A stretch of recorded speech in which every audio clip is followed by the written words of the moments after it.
奔跑中回忆起和聪明哥的点滴，此时的卷发妹幡然醒悟，原来聪明哥也爱着自己。因为假兄妹的身份，两人之间的爱有多难以言表，卷发妹此时就哭得有多伤心。一番寻找后，聪明哥终于找到了坐在楼梯上的卷发妹。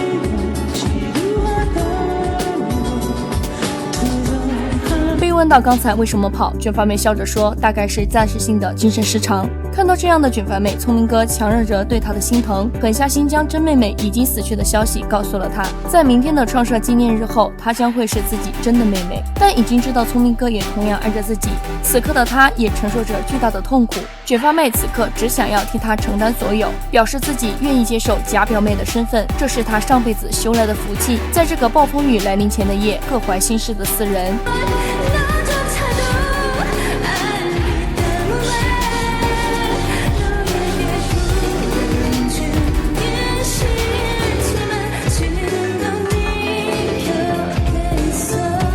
时间总是如此短暂，聪明哥和家人们告别后，路上小心，多保重。一个在机场，一个在认亲路上的两人，面对同一场大雪。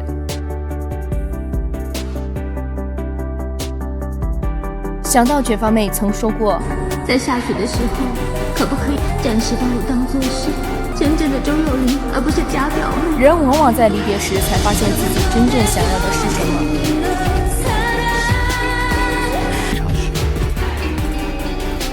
不会停。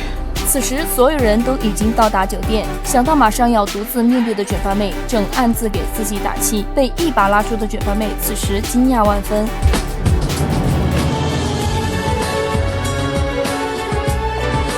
你怎么在这里啊？因为下雪了。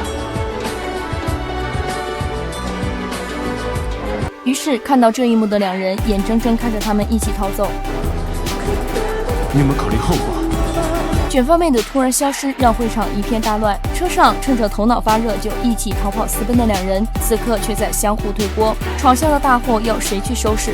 然而比耍赖从来没赢过的聪明哥哪里是卷发妹的对手，只好老老实实准备和爷爷认错。接起电话的爷爷得知卷发妹是被他带走，询问原因，聪明哥又说不出个所以然。爷爷正准备发飙，眼见聪明哥一通废话文学，谎言捏手就来的卷发妹接过电话说道，是因为自己的爸爸突然来了首尔，听说了自己的事情，接受不了，所以才离开。聪明哥一副果然是高手的表情，表示受教了。于是这件事情暂时被两人机智化解。一边漂亮姐只要回想起那一幕，嫉妒之火就快要破体而出。想到聪明哥居然是因为卷发妹而抛弃了自己，骄傲一世的漂亮姐决定要给他们致命一击。此刻正在逃亡的两人解决了爷爷的问题，都放松了下来。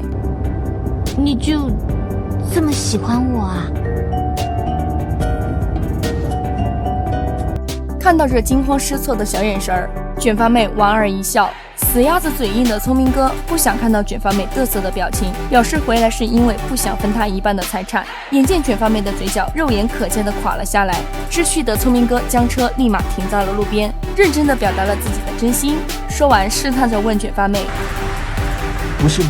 心中已经笑开花的卷发妹，我都跟你逃亡了，你也应该想。于是聪明哥心中的那口气终于是放了下来，两人正式确定了对方的心意，车里充满了恋爱的泡泡。接着来到机场的两人为逃跑做好了所有准备，美金、日币、欧元我全都要换。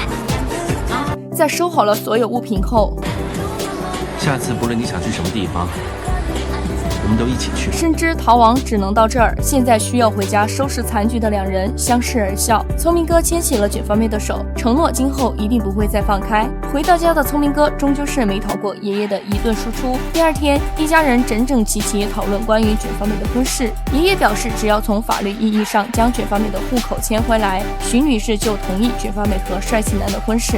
听到这里，聪明哥立马表示反对。眼见聪明哥一反常态，不明所以的爷爷，不是。你说什么？为了财产吗？就是因为这样。哎呀，你这个贪心鬼啊！看到卷发妹从楼上下来，爷爷强忍愤怒，又将聪明哥带进了小黑屋。你还算是哥哥吧？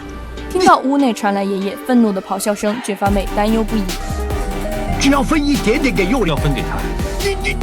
你给我出去！这天，帅气男再次找到聪明哥，强硬表示自己要带卷发妹去美国。我不会让他走，你阻止啊！帅气男表示，真正的孙女已死，聪明哥和卷发妹永远不可能在一起。我也不想这么做，可是这是为了幼玲好。一边辗转到日本的卷发妹爸爸找到了当初在日本落脚的地方，了解到有人在找当年他救下的女孩，并且对方还是位非常有钱的富翁，有18000个心思的卷发爸立马想到了生财之道。这么有赚头的事，我总不能分给别人吧？卷发爸前脚离开，谈话间得知亲孙女还活着的知情人立马打电话告知了秘书。于是就像溺水之人抓到了最后一根稻草，聪明哥又燃起了希望，带着秘书匆匆赶到了日本。这天，安静了1个世纪的漂亮姐来到聪明哥家，3人在门口相遇。拥有王炸在手的漂亮姐此刻高傲的像只孔雀。我们进去吧。得知漂亮姐来者不善，帅气男贴心地牵起了卷发妹的手，给了她直面漂亮姐的力量。谈话间，漂亮姐假意表达自己将要远赴他国，特意前来辞行。对于聪明哥主动提出要和漂亮姐分手的事，爷爷向他表达了歉意。卷发妹起身表示自己去准备水果，漂亮姐来到她身边，不怀好意地拆穿了她假孙女的身份。眼见卷发妹惊恐的眼神，漂亮姐会心一笑，表示一定要演下去，姨妈在看着。接连的精神刺激让卷发妹没能拿住手里的苹果。此时姨妈前来接过了准备水果的事情，在漂亮姐的请求下，两人走下了卷发妹的房间。深知漂亮姐今日之行醉翁之意不在酒，正准备上前，却被爷爷拦下。于是羊入虎口的卷发妹卑微请求漂亮姐暂时先不要告知爷爷真相。不屑的漂亮姐不至于否。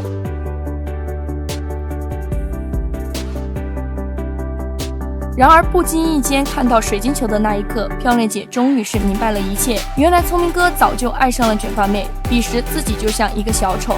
在暴走边缘的漂亮姐立马决定要隐藏真相，她要让两人被谎言捆绑一生，永远都别想在一起。放下了手中的水晶球，快步离开。看到如此的卷发妹，帅气男终于说出了要带她去美国的想法。为了把对所有人造成的伤害降到最低，在被发现前，他会一直保护她。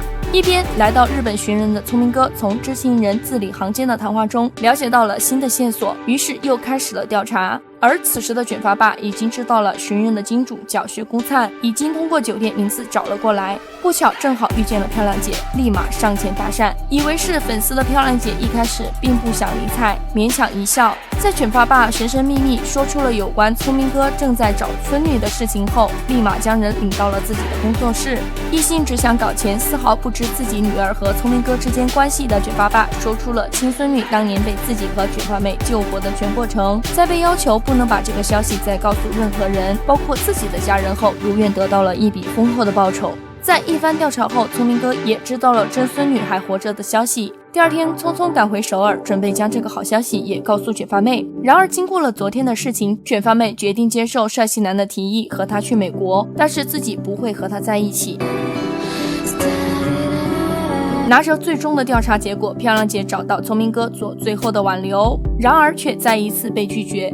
情绪到崩溃边缘的漂亮姐虽心知肚明，但仍不甘心地追问她不再被爱的原因。面对几近疯魔的漂亮姐，在我的眼里只有周幼玲。你一定会后悔。于是不知道聪明哥已经知道真孙女还活着，拿着以为只有自己知道的真相，漂亮姐决定要让两人永远活在谎言中。一边看着被精神摧残的卷发妹，聪明哥心疼不已。他还活着，不用再说谎了。于是一直被困扰的难题此刻迎刃而解。走在街上的两人从来没有像现在这样轻松。周幼玲，好像不够。